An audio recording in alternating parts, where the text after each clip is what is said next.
Snoop Dogg has just bought Swansea City Football Club. To help him get settled in, here's some Welsh terminology, so he doesn't get confused. B is for butt. By this, Snoop, they don't mean your arse. It's not like in America where they talk about a big butt. It's a term of endearment, and it simply means, like, mate. Your equivalent is probably, hey buddy, what's up cuz?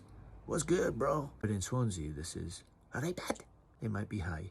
Alright bud. You may also hear somebody who's a bit lower.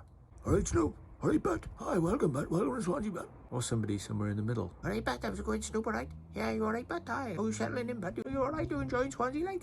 Go down Mumble, Snoop. It's fucking lovely down here, bud. I'll go on a pier like I'm having a fucking Joe's ice cream, right? It's fucking lovely. You like ice cream, Snoop? But if you end up in Cwmbran, Snoop, shopping, just be mindful that in Cwmbran they say butt and mate. For example, hiya, bud, how's it going, mate, alright?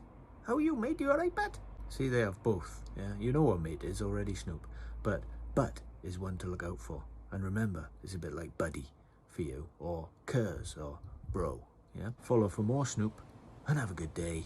How are you, Snoop? Alright, bud? What's getting up here, Snoop? Are you half past pass, innit? Yeah, you watching today? How are you, Snoop? Right, bud? Aye, you settling in okay? Aye, you seen Catherine's eat yet? If you do, if you mind your skirts, I can call her. Need any weed? You got weed, alright. Let's get up then. Well, let's try it out, innit? Oh, puff, puff, pass, Snoop, you fucking organized.